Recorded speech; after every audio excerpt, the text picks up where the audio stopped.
好，Hello，大家好，歡迎嚟到 JK 爸爸投資頻道，我係陳立展。今日拍呢條片呢，主要就係想跟進一下呢成個大市嘅走勢同埋睇法。因為上一條片呢，我哋都算係花咗一啲嘅時間，就叫做從一個較為宏觀嘅角度呢去到分享，喂，港股呢段走勢嘅睇法。咁當然，即係經過一輪嘅呢啲叫資訊嘅整合呢，我哋傾向相信香港呢一段嘅牛市，首先係會延續啦。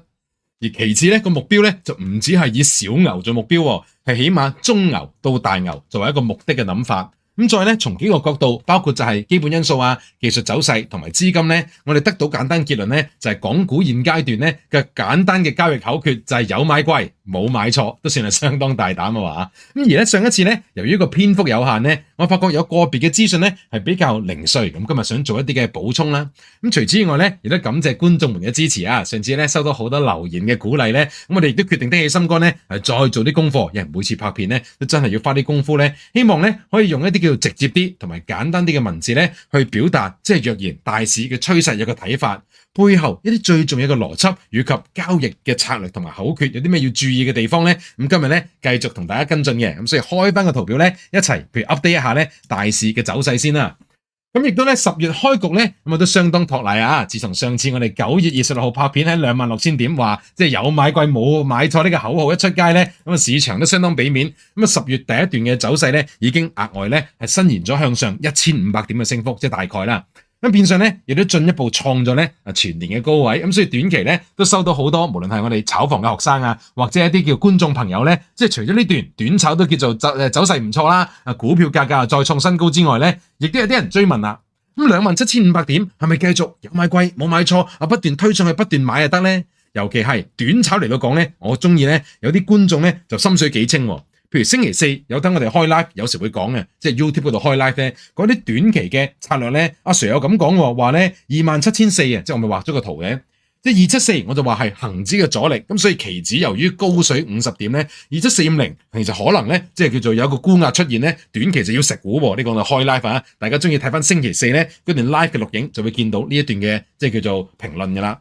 咁而咧睇翻轉頭咧，當日嘅下晝啊，我哋1-2點鐘講完啊，真係27450最高咧就跌翻落去接近27,000點，喂，咁嗰度高低都差唔多400-500點嘅跌幅咧，喂，短炒嚟講都唔係講笑喎，即係雖然最終收市咧都喺27,000以上叫回翻穩咧，都算係暫時走勢唔錯，咁但係就開始重要啦。即係話咧，其實原來即使我哋睇法係宏觀長期股票咧係有買貴冇買錯都好咧，其實一啲中短期嘅格局咧係好重要嘅一啲策略出入咧，係幫我哋咧點樣可以將成個走勢咧係發揮得好啲嘅。咁所以咧，其實今日咧或者嚟緊咧，我會描述就有2個好重要嘅 topic 咧，我想跟進嘅。一方面就係喺一個宏觀嘅睇法上面做多啲解釋，你起碼有個信心咧，你個出入市即係你願意咧去到買賣啊、高追股票嗰啲咧，一定要有個信心同埋框架，同埋要識計咧個價格係點樣嚟嘅。咁啊，其次咧，亦都當然啦，喺睇法以外，一個策略啊、玩法、解法同埋簡法方面咧，都想做啲嘅 update 嘅。咁但係咧，今日咧我哋星期日拍片咧，應該就會稍為 focus 咧喺個宏觀睇法嘅跟進。至於咧個玩法，包括到季度啊、年度嘅視野咧，我哋都定咗嘅日子噶啦。啊，應該咧，如果星期四我開 live 都知咧，我哋就鐵定咗10月18號就為大家咧，即係搞一場叫做季度嘅研討會。咁啊幾個目標咧，即係收到大家嘅問題咧，最主要就係喂嚟緊一季，即係市場嘅框架係點樣樣啊？一年嘅走勢，以至於咧股票嘅篩選，甚至乎咧，即係可能有啲朋友知道，阿 Sir 有個炒房喎，即係一個交易嘅視野，一個專業嘅投資者咧，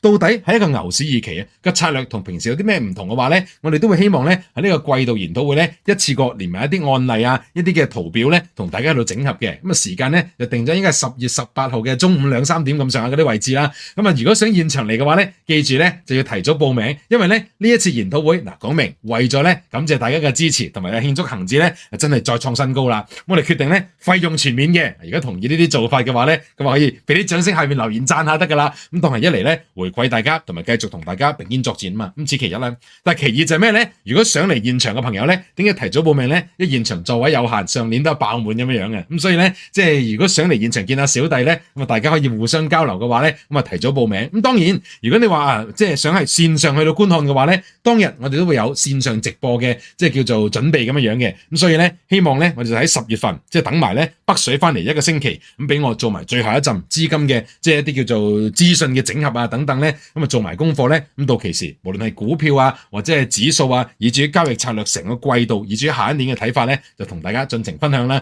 咁報名年紀應該喺唔知上下嗰啲睇下工作人員 po 咗出嚟未啊？未就叫佢後邊加翻嗰啲啊。咁我哋講翻今日嘅即係叫做分享先啦，因為咧即係既然我哋準備得啊一啲季度級別嘅視野。以及係個市場咧，即係一啲博弈嘅出入嘅一啲決策嘅話咧，其實事前係咪個睇法上面，我哋盡量咧喺幾個角度都應該要做啲鞏固嘅。因為上一次我哋講話咩咧，就係喂呢個當係大牛市延續噶啦，即係而家咧27,000呢個位，認真講啊，絕對唔係頂嚟嘅。喂，認真喎，真係咧，如果呢個睇中流到大牛咧，其實股票而家呢個價格你都係買得嘅，有買貴冇買錯啊嘛。不過喂，時機上邊個想買貴啊？係咪先？咁所以咧，作為投資者，點解我話中線、短線嘅交易策略都一定要不斷做一啲審視咧？嗱，我亦都順便偷步，即係叫披露一下。其實呢個禮拜或者呢個月咧，你問我27,500高追以1個月嘅視野就唔着數嘅，可能向上突然之間跌多500、1000點唔出奇。但係資源嗰500、1000，我諗以10月、11月、12月嚟到講咧，佢回翻2000點機會好大喎。爭在呢度下邊嘅支持，到底25,000、24,000、23,000呢個我應承大家計完之後，季度研討會清楚喺度講。咁但係就算我哋比較肯定有個高位出現啊，注意每一次入市其實都係一個新嘅博弈嚟嘅，即係話咧，如果我27,500衝入去搏啊，我當真係有高位啦，我當今年即刻見3萬點啦，今年之內見啊，當啊呢個唔係我嘅 comment 啊。咁你向上有2500點，我要諗嘅就係今年之內或者嚟緊呢個回調係咪肯定冇2500點回調先？如果係啊，買得過，但如果唔係咧，我哋下邊嗰個支持位其實喺24,000嘅話咧，咁如果你向下有3000，向上得2000嘅話，咁已經唔抵搏噶咯，而亦都暗示咩咧？如果個價格框架係呢個範圍嘅話，我就越有耐性喺度等。你話越係咁樣嘅，咁啊唔好等啦，咁啊早啲入啦。所以咧，其實點解一定要先有睇法，再有玩法咧？呢個就係今日咧喺個睇法上面，到底呢啲框架其實幾樣嘢係點樣計？即係基本因素、技術分析、資金嘅盤路，以至於每一樣嘢嘅優缺點，俾我哋嘅信心，點樣可以綜合玩拎到啲玩法出嚟咧？咁呢個就係我想今日跟進嘅，因為咧即係起碼如果我哋要說服自己，呢個係一個牛市。咁即係嚟緊都係宏觀策略嘅回踩買着數啲噶啦，即係你譬如股票就買住，既然宏觀都係升嘅，鏈實唔走，一驚回咗買唔翻啊嘛。咁但係去到某啲高位，如果我哋能夠做少少淡倉啊、避險啊、鎖定利潤嘅話咧，其實成個牛市二期，即使佢波幅比較窄，好似戳住上都好咧，都能夠中間去到增加利潤嘅。咁嗰啲係玩法嘅層面啦。咁你寫一個睇法層面咧，去到諗下，譬如上次我哋話，即係呢一次都係 confirm 牛市嚟噶啦。有邊幾個界面嘅因素我哋係討論過嘅咧？咁有3個嘅，包括到咁啊資金方面，起碼即係資金盤路一方面咧，就係關於市場有好充裕嘅資金參與。譬如之前話喺2萬點已經有即係4000億成交，呢個其實係一個好高嘅即係交投量嚟嘅。既然有咁多人即係講緊除咗中港美嘅資金之外，可能仲有歐洲啊、中東嘅資金認同香港嘅話咧，其實呢一樣嘢應該係一啲較大嘅時間同幅度嘅趨勢嘅成立，咁所以咧喺嗰陣資金未走，即係話人哋走都有成交量㗎，未見到一個新嘅成交突破之前咧，其實我哋就冇咁傾向相信呢個市會回調嘅。咁而除咗資金盤路之外咧，另一方面，上次我哋都提及過就係咩咧？就係基本因素層面咧，其實嚟緊應該都係傾向咧，似係一個叫做減息週期嘅啟動啦。包括到即係叫做啱啱先9月份聯儲局已經減咗第一次息，而且開口話咧嚟緊就比起一次性嘅減息咧，比較似係一啲系統上會跟進嘅。咁雖然你話美國啊，即係呢一次出唔到個經濟數據，咁啊即係連非農都唔知，咁到底即係鮑威爾減唔減息咧？咁但係非官方嘅統計咧都知道，其實個失業率啊、經濟通脹數字又唔係變化咁大，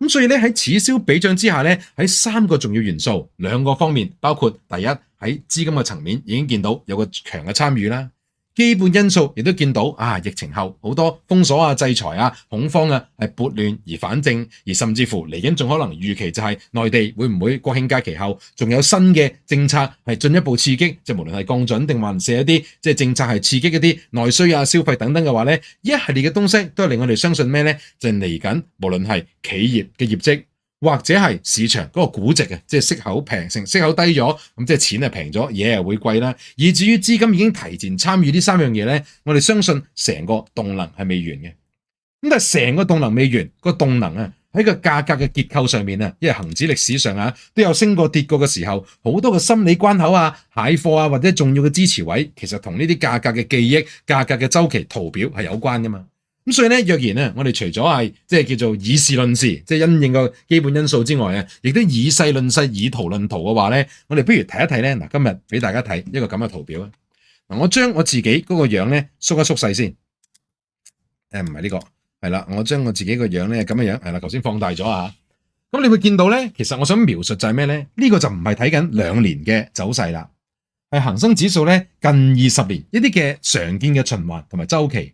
咁你見到阿 Sir 好似好工整喎，咩嚟嘅咧？其實我只不過將一啲高低位好似串連起嚟，而你見到咩咧？恒生指數其實過往20-30年咧，就好比按住某一個嘅幅度同埋節奏咧，係慢慢你發覺都係向上嘅喎。點解？因為隨住通脹啊、人類社會發展啊、進步啊，你隨住1、2、3、4次工業革命，其實成個生產總量都係向上提啦。嗱，關於工業革命咧，一陣間仲要講，即係 AI 啊、DeepSeek 啊，呢個對成個市場嘅最後一次估值係一個潛在嘅爆發點嚟嘅。咁但係唔講啲新嘅 dream 啊爆發先啦，原來恒指一直以嚟嘅經歷過，即係講緊07年嗰個叫做滬港通到海嘯，到中間一啲叫做較細嘅波幅，跟住又即係叫做中國入世啊，貿易戰之前啊啲即係叫做一段大嘅牛市，到 Trump 出現之後即係貿易戰到開始即係疫情到關稅戰嗰啲咧，咁一次過即係就封鎖中國制裁嗰啲撳到落最低幾乎唔俾你掂港股即係要清空啲咁樣係啦，又打仗嗰啲，咁所以咧，其實你發覺咧，原來香港一直以嚟咧，喺個歷史嘅周期裏邊咧，撇除經濟都有繁榮同埋衰落，佢都有一啲叫做亢奮同埋悲觀嘅時候。而我想你特別睇一啲咩嘅特性咧，其實市場往往係點咧？如果當佢嗰一段時間，可能個新聞、可能個結構冇大轉變嘅時候咧，佢會有時經歷一啲較低嘅波動，即係都有個中軸嘅。即係市場大概一直以嚟，點解我哋話恒指嘅中軸就約莫25,600呢啲位即係無論佢點樣強、點樣弱，你話咧會有翻家鄉嘅一日嘅，除非即係成個結構大變啦，除非你話世界末日、外星人侵略地球，如果唔係有翻爛船都有3根釘嘅話咧，其實幾弱嘅市都要翻嚟呢個位置嘅，係啦。而越細嘅波動咧，你發覺咧佢少少修正咪少少修正咯，少少向下咪少少向上咯，但係每一次經歷完一啲好大嘅亢奮，當入弱勢就會有經歷一啲較大嘅悲觀。調翻轉講啦，每一次經歷完一個較大嘅悲觀修正之後，其實亦都係有權經歷一啲咩咧係較大嘅亢奮嘅。如是者，其實下一次恒生指數最 bottom line， 其實你覺得係去到呢個位置或者最少呢個位置係真係唔過分嘅。你27,000點基本上長線睇都係有買貴冇買錯嘅，只不過就係但係下一年嘅框架點擺咧？又或者既然佢係有一個咁嘅目的地出現喺周期上面，佢有幾多次係直上咧？定還是好似中間喂，原來佢上完又可以回一回先，上完可以回一回先喎？呢個就係中段呢啲叫做資金盤路好重要嘅地方。喂，錢係咪 keep 住買先？即係佢有時係咁嘅，但係有時係咁嘅啫，即係有時係咁樣以為升又落翻先再上嗰啲。咁所以咧，其實咧，如果你從呢個諗法就係咩咧？喂，假設你唔肯定我當咁樣嚟，目的地喺上面噶啦，但係佢未必直上喎。你就算分注碼呢度，我當你買住1/3先啦，係咪落啲有啲，落啲有啲咁樣健康啲即係當你手上阿 Sir 我乜都未買而家買唔買得我都唯有答你就買得嘅啫，因為你有買貴冇買錯嘛，係咪先？唔係咩叫有買貴冇買錯啫？但係買貴咗就有個風險咩咧 ？If 唔係直上，喂，可能突然之間就先嚟個26,000、25,000幾。喂，咁你無端端買貴千零點，如果錢有限嘅話，都唔着數啊！咁可以點咧？係偷步講埋啦。喂，你可以 short put 噶嘛？我認真講啦，即係 short put 指數唔好亂做啦，嗰啲即係叫歐式期權嘅風險高啲啦。但係你美式期權，譬如你 short put 盈富基金，認真講，你譬如你 short put 25,500，有啲咩事跌落嚟接一貨，我即係比較大信心，第時就算攞一落都再上嘅。因為你越近下邊你諗下越近25,000望30,000點係咪有5,000點幅度啊？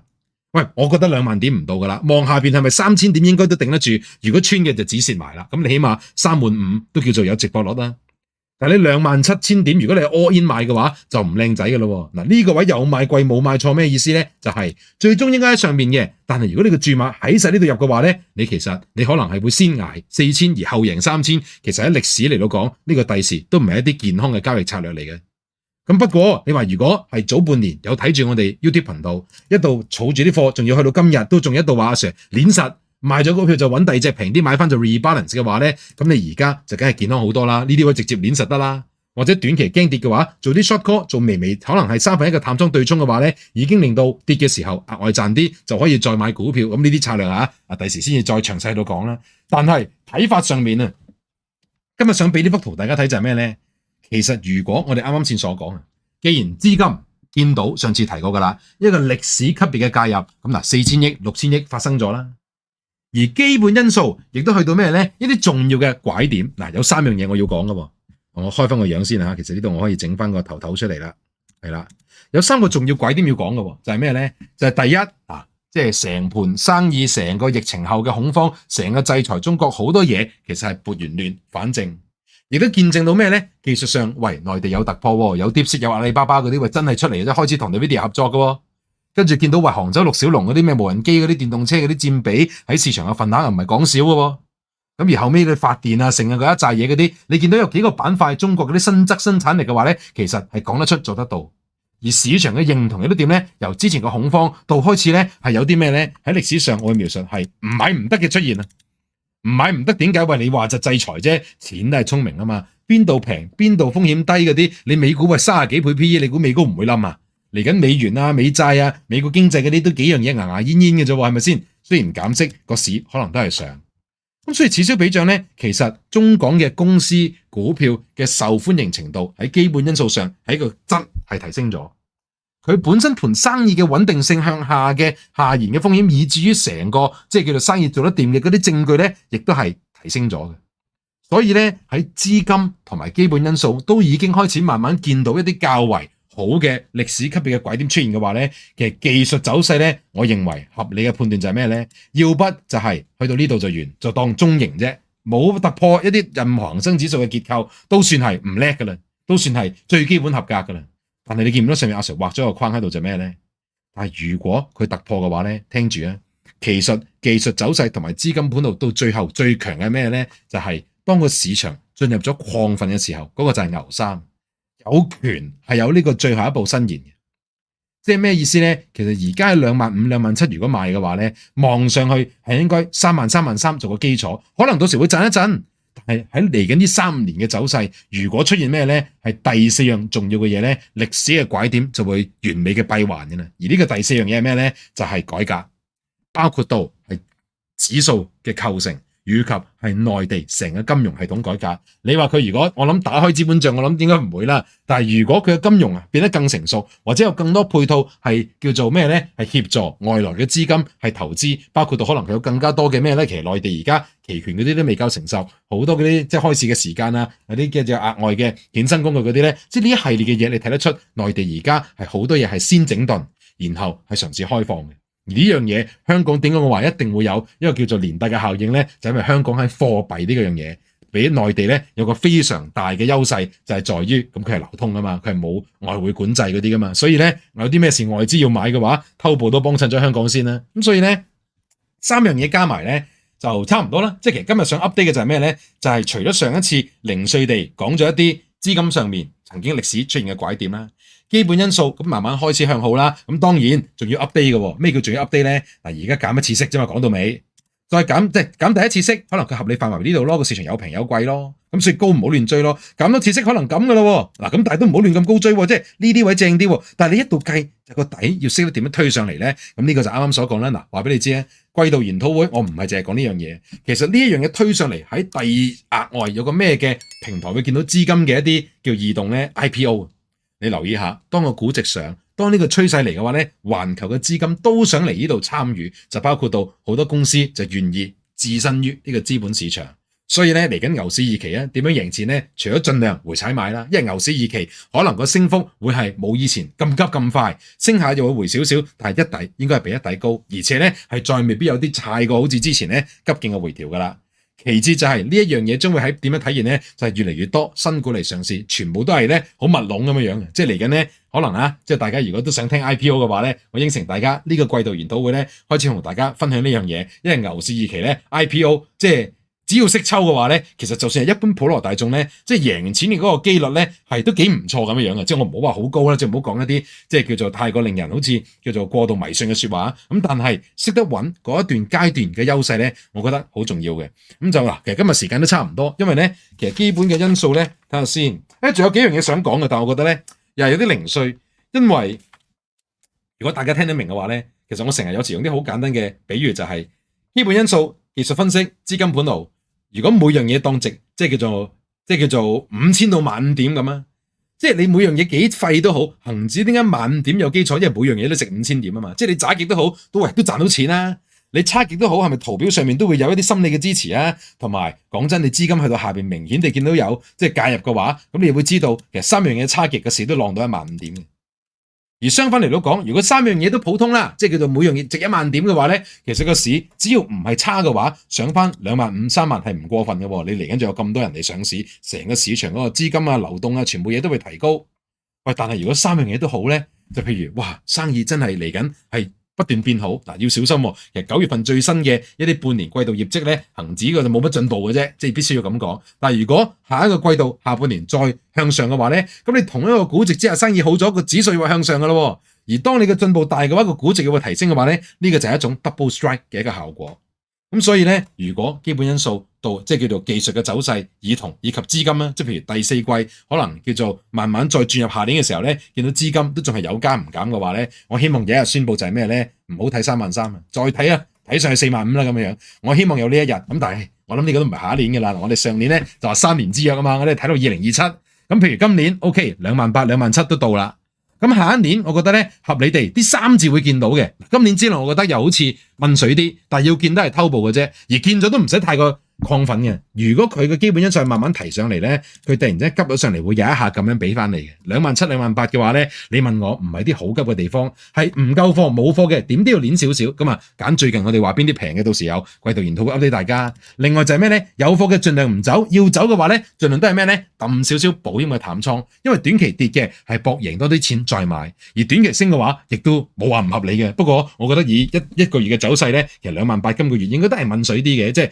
唔好咁亢奮住啦，食咁啲留啲現金咪回啲買，咁啊合理啲嘅。即係你一度嗱，你諗下，喂，未有嘢 confirm 紅色格仔出現之前啊，其實貼近上面嘅4/3，你就開始要減持嘅咯。嗱，而家鏈實點解咧？因為真係都未到啊嘛，30000到33000先係最 upper 嘅 quarter 啊嘛，即係而家27000就走嘅話咧，就有啲嘥嘅，因為成個動能啱啱上緊嚟啊嘛。咁所以咧，即係叫做一個簡單嘅重溫啦，同埋整合啦，就係港股依然係27000，仲係有買貴冇買錯。不過如果以一個月嘅諗法或者一季諗法咧，呢個位都唔夠平噶啦。即係我覺得呢個位如果你短炒買完之後食糊，喂，咁你上個禮拜到而家都升咗1500點啦，食啲你唔好話回翻3000先買啦，回翻1000買，你嗰度都叫 cap 住啲，再睇佢上係咪健康啲啊？其一。咁至於詳細框架，今日10月18號星期六季度研討會，同大家成季成年去做啲叫做分享。咁至於另一樣嘢就係咧，其實成個基本叫做因素，以至於成個大牛市點解咁肯定個牛市嚴重嘅格局咧？咁啊今日有埋呢個技術圖表嘅叫做更新，就係咧，其實恒指以呢個嘅循環啊，講緊係咩咧？我當呢個唔係歷史級別嘅大牛市啊，上到32023都係好合理嘅啫。如果你按一頂比一頂高少少啦，我當呢啲位頂住，可能債階原來失敗突破都要見到33000、35000，一啲都唔過分嘅。咁所以股票鏈實啦嚇。咁啊，但係最後就係咩咧？其實呢一個只係中級嘅牛市嘅啫。我真正期望啊，即係最期待嘅畫面發生係咩咧？就係恒指突破呢個歷史新高嘅框架。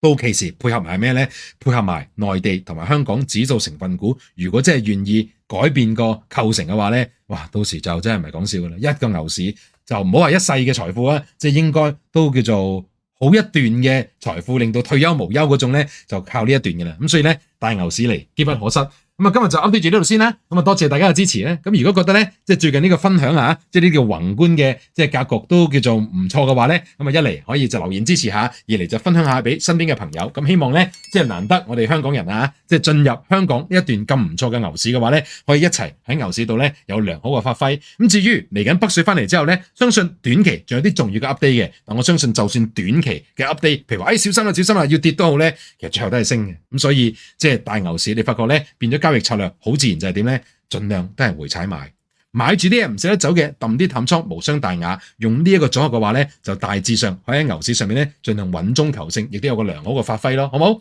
好啦，差唔多啦，時間就講住咁多先啦。咁總之，如果我諗到新嘅嘢，或者如果大家覺得喂呢啲內容都唔錯，都仲想聽落去嘅話咧，其實都仲有啲嘢嘅，就係關於到即係成個即係走勢裏邊，譬如啦，我哋對個終點有個諗法啦。喂，其實當中嘅劇本嘅細節都好重要噶嘛。喂，直升同埋回完再升，回得深回得淺嘅話咧，呢一樣嘢如果提早知嘅話咧，我諗對未來一年嘅格局部署都有幫助嘅。咁所以有任何即係叫做支持我哋繼續拍片啊，或者想知嘅地方咧，留言話俾我知道，或者今日有任何內容想進一步追問嘅話咧，不妨互相交流一下。咁總之即係純粹係真誠分享。咁我自己做緊啲乜嘢咧，都盡量同大家一路 keep 住跟進嘅。咁啊，今日就講住咁多先啦。總之有任何好嘅資訊或者重大嘅轉變嘅話咧，會同大家 update 噶啦，好唔好？好多謝大家嘅時間。我今日講住咁多先，我哋就下集再見啦。